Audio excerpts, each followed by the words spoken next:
The brutal encounter between USS Buckley and the German U-66 submarine in May of 1944 would go down in history as one of the strangest confrontations of World War II. As the damaged submarine attempted to flee from her more powerful enemy, the American vessel continued to fire and pummel her deck until it burst into flames. The attacker then drastically turned right to position herself for a ramming maneuver, but the Germans made one more attempt to escape, crashing into the destroyer with overwhelming force. The captain of the pierced boat then ordered his sailors to abandon ship, but many became carried away by the ferocity of the moment and decided to board the enemy ship and attack her crew. A chaotic close-quarter skirmish ensued as desperate sailors began to fight the assailants on their own deck using whatever they could find as weapons, including kitchen knives, forks, and even mugs. In a scene that looked straight out of a 16th century naval encounter, both sides would fight to the last man, but only one would emerge victorious.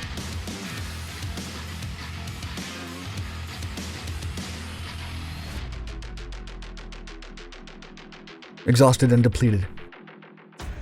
By May of 1944, U-66 was reaching the limits of what a German submarine could do.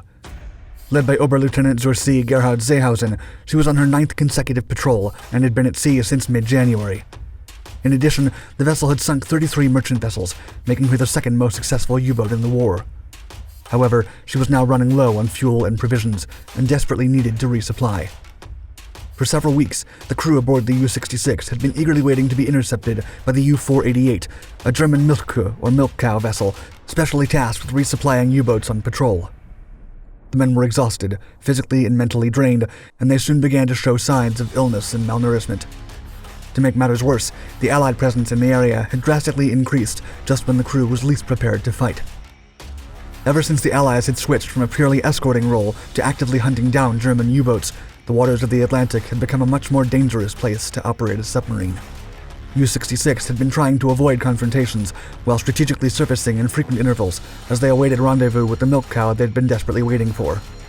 Soon after, U-66 spotted an approaching ship in the distance. It appeared the milk cow was finally arriving.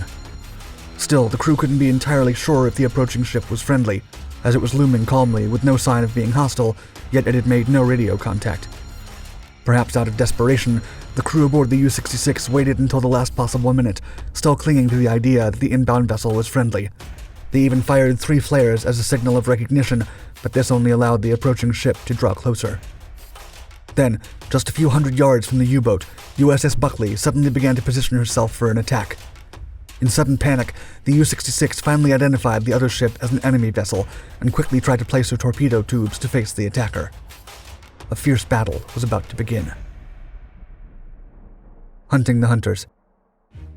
The supply ship that U-66 was eagerly waiting for would never arrive.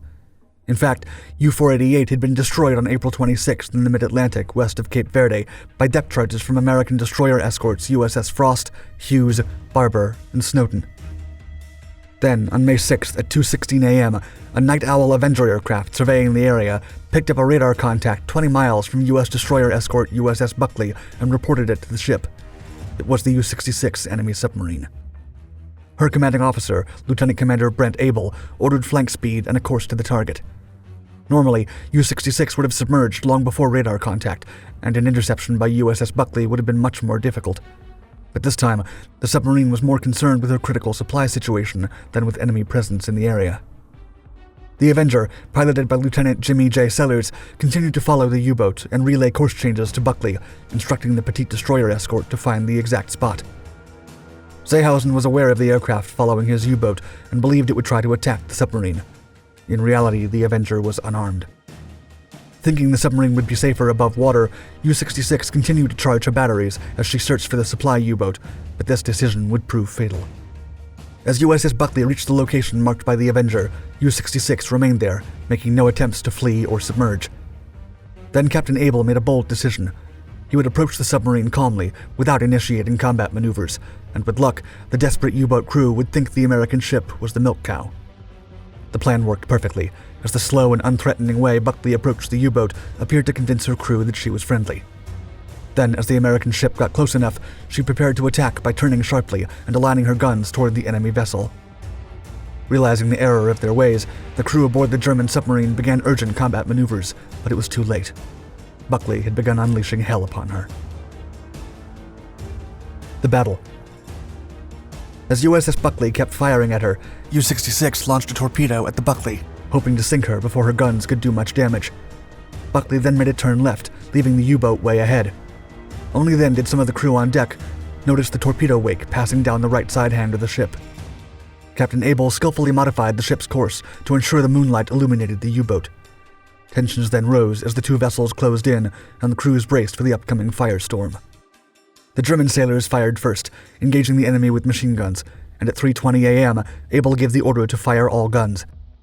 The initial fire from Buckley's 3-inch gun scored a devastating hit on the submarine's forecastle, causing significant distress to the already exhausted crew on board U-66. Now the destroyer escort concentrated the full might of her armament on the submarine, raining hell over the Germans by using her 20mm Oerlikons, 40mm Bofors, and the 3-inch batteries. An intense fire exchange occurred over the next 2 minutes as the U.S. ship inflicted heavy damage on her opponent while U-66 continued, mostly missing her mark. Captain Abel then ordered a ceasefire as the submarine turned away. The captain then readjusted the vessel's course and called to open fire again once the ship reached a range of 1,500 yards. This second barrage was highly successful, with most rounds finding their target effectively. As one hit the submarine's conning tower, it burst into a fiery explosion. U-66 was now heavily damaged, and she began to conduct erratic maneuvers while trying to position herself for another torpedo launch. The increased distance between the ships allowed Buckley's crew to spot the wake of the torpedo, and Abel ordered to take a sharp right, narrowly missing the lethal shot as it crossed his ship's bow. The two ships then began a dangerous dance surrounding each other, but the submarine struggled to position her torpedo tubes, and Buckley avoided them while she continued to fire her guns. The fire from the submarine's conning tower was quickly spreading, and the damage inflicted to the vessel grew more severe by the minute. Seehausen then ordered evasive maneuvers, and the submarine attempted to escape. However, the damaged U-boat could not put enough distance between herself and the American destroyer escort. In just a few minutes, the two adversaries were a meager 20 yards apart on a parallel course, with the U-boat getting sprayed with fire from stem to stern, unable to escape from the small destroyer. Miraculously, and despite significant damage, U-66 continued to move unimpaired. That's when Captain Abel made a bold decision and gave the order to put Buckley into position to ram the enemy. Savagery. As Seehausen realized he was about to be rammed, he ordered to abandon the ship immediately. Still, before the instruction could be executed, Buckley's bow crashed with the submarine's forward deck, interlocking the two vessels. German mariners immediately began to pour out of the burning boat. Some wielded all sorts of weapons, others put their hands up in surrender, and others jumped into the water. Blinded by despair and exhaustion, some of the German sailors boarded the American ship and attacked her crew. A wild scene erupted as the men started to fight each other. The Germans attacked with kitchen knives, forks, and even mugs, while American sailors repelled the advance using small pistol fire. The close-quarter combat only lasted a few minutes, as the American sailors had the upper hand and soon regained control of the situation. Soon, U-66 dislodged herself and attempted to escape, but Abel was not about to let it go, and the American crew started to prepare to drop depth charges. It was then that U-66 did the unthinkable. The submarine turned erratically and positioned herself on a collision course. Then, at precisely 3:35 a.m., U-66 struck Buckley, opening a hole in the aft engine room, cutting off the starboard propeller shaft and twisting the ship's stern. As the vessels collided, the crewmen on Buckley's top deck could see into her conning tower, and one sailor tossed a hand grenade into a hatch. The submarine then broke free from Buckley, but the damage was too much for the German vessel, and she was engulfed in fire and subsequently disabled. The remaining sailors then abandoned the ship as she quickly began to sink. The whole encounter lasted 16 minutes, after which Buckley remained in the area for close to 3 hours rescuing German survivors. The American destroyer was significantly damaged but still operational, and after getting home, her crew received the Navy Unit Commendation, while her commanding officer, Lieutenant Commander Brent Abel, was awarded the Navy Cross for the heroic deed. Thank you for watching our video. What do you think was the German crew's worst mistake? Please let us know your thoughts in the comments below.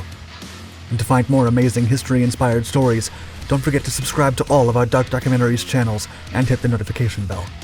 Stay tuned for more.